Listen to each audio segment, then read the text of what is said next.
I'm Chris Connor, president and founder of Franchise Marketing Systems. I am here today with Kavish Sharma, who is the president, CEO, and founder of MF Gyros, a new franchise system. Kavish, I think one of the things right off the bat that makes Kavish extremely unique is how young he is. He's a young entrepreneur who had a big vision way early on in his business career. And I think that most people, it takes a lot longer to get to the point where they start to see the big picture the way that he has. So the idea here is to be able to hear Kavish's story and the steps he has taken to grow MF Gyros and become a franchise model, what his steps were, how he's grown the company through franchising, and what it's been like, the journey of becoming a franchise system. So, Kavish, let's start from ground zero here. You are how old when you started MF Gyros? I was 19 years old when we first started. So way Yep. young, super young entrepreneur. And that alone, I mean, huge risk. Where did you come up with the courage and the vision to start the business? I come from a family where we have a lot of business experience. Our family immigrated from India when I was very young, and my parents, even back home, we were involved in a lot of different types of businesses. We had a textile business where we were distributing sweaters throughout Europe. So we had a pretty good business there, which I saw as I was growing up, how my father was scaling the business.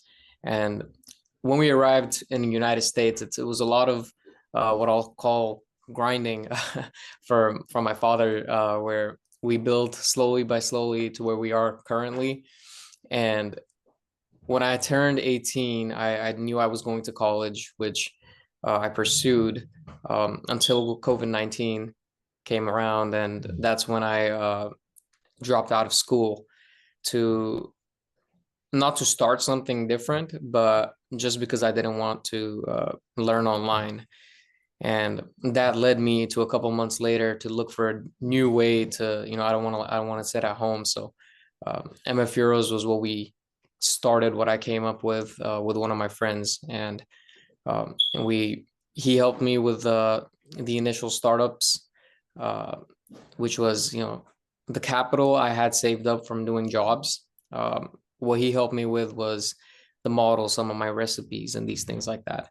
And eventually we ended up opening in 2019, and here we are today. It's awesome. So, not only is that a huge leap to become an entrepreneur that early, but then you franchise the business relatively quickly afterwards. So what led you to that decision to franchise? Where did that come from in the vision for growth? So I ran the first location successfully since day one. We were breaking even within the first week. Uh, I was able to hire people, figure out the processes I was going. I had no idea what I was doing. And, we were able to figure these things out slowly over the course of a year. And I noticed, okay, now this is a successful business. I can really do something with this. And within the first year, I had already opened another location, which was a similar cuisine, but I was implementing a different model, which it was called Aladdin's Grill. Um, I did this. This was on a much larger scale. It was a large drive-through facility. I wanted to test out different models to see how my cuisine can perform in different environments, different types of, a different ambience. We have a drive-through model. So I wanted to kind of try these different things to see what's going to work out. And the reason I franchised, I would say early, is because I took the steps to see what's working and what's not working. I took a loss in some other areas just to test uh, what works with this type of business model. And I think I have it figured out right now, and it's going great. We're working with people all over the country. Every time we're having conversations with these potential franchisees, they're very intrigued by all the things that we have tried, and that way we have data, we have evidence um, to back us up that, hey, like, we've done this, we've done this, we've done this, it did not work. we're not afraid to say that it doesn't work in every situation. It works if you follow the footprint that we have laid out. Then it will work. So I had a vision for growth, I would say.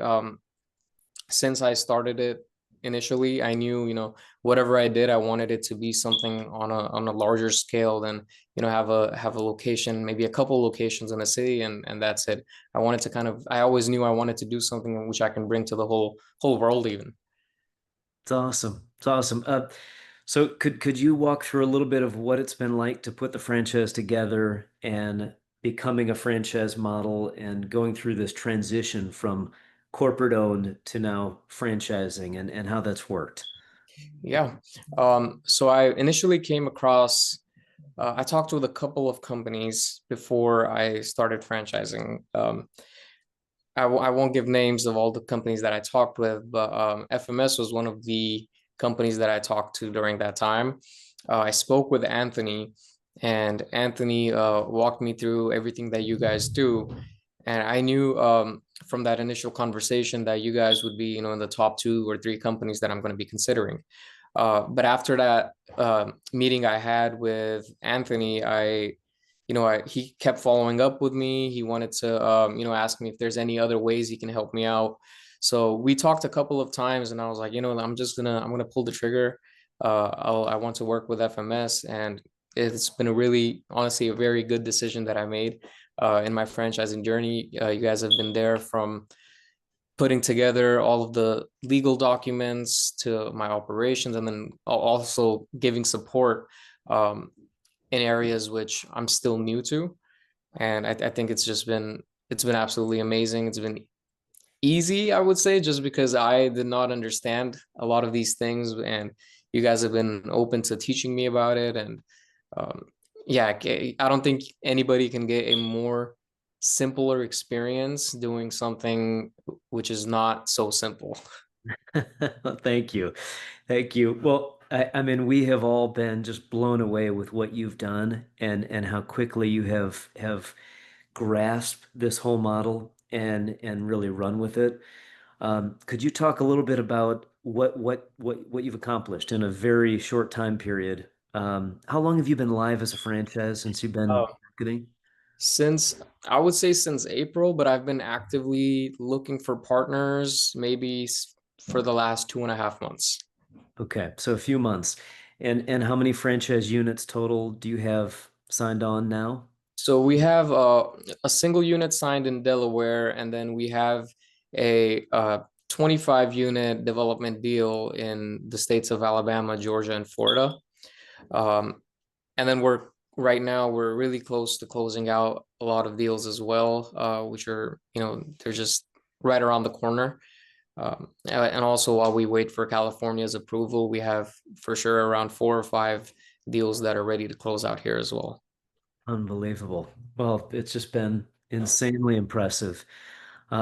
What have you done to get people engaged like this? I mean, the rate of acquisition and the amount of people, that's one thing every time we talk, you have a new person who is like motivated and pretty far in the process.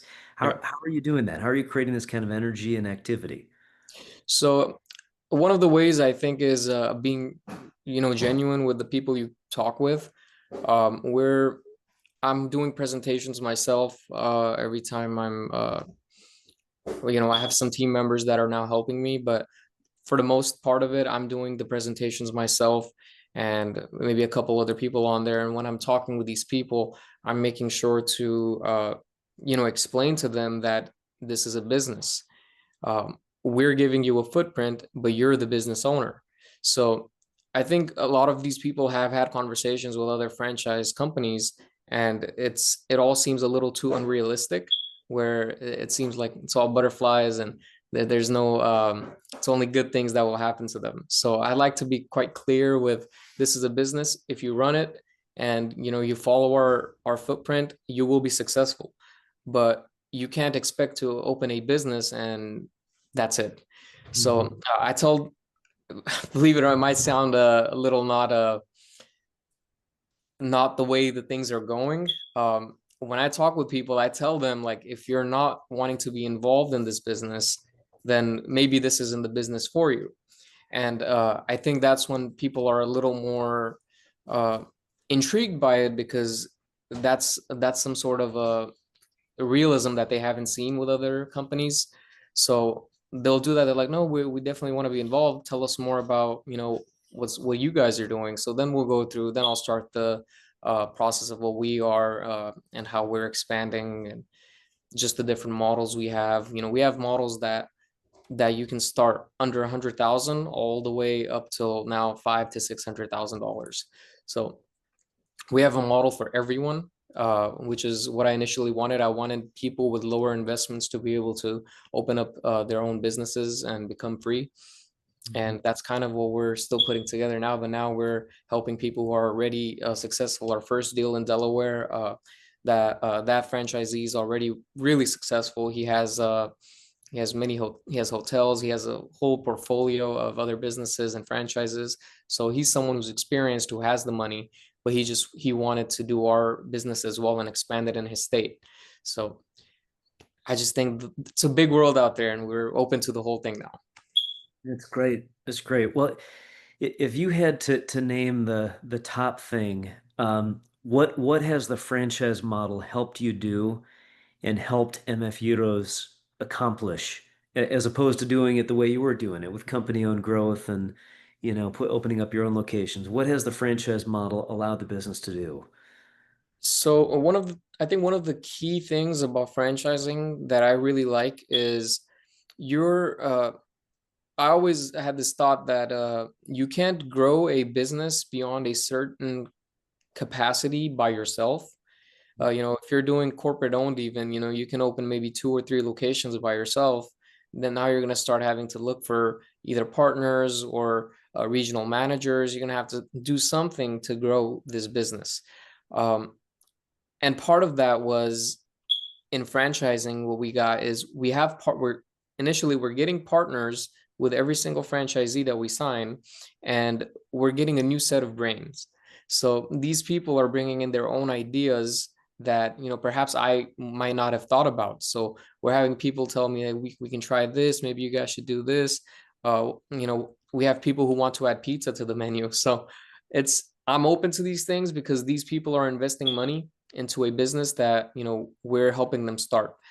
And with that, and the investment that they're making, they worked hard for this money, and I believe I consider every single thing a franchisee will bring to me, as what they're wanting is the best for their business, and what's best for their business is the best for my business. And that's kind of I think the best part about franchising is we're getting like-minded individuals who are in the same field, and you'll have hundreds of them throughout the country, and you can connect with all of them, and like, hey, this isn't working for me, it might work for you, try this out, that type of thing. You're building a network of individuals who are all like-minded, working in the same field. Mhm. Man, so awesome. Well, where would someone go to find out more about MF Euros, the company, about you? Where can people find more information? Yeah, they can go to our website, mfeurofoods.com. They can see our menu there. We have a franchising page. They can see everything on that as well. And then it also has my email right at the bottom, so they can directly reach out to me. Thank you so much. Really appreciate it. Again, Kavish Sharma, founder, CEO of MF Euros franchise. Go to his website to learn more. Thank you so much, Chris.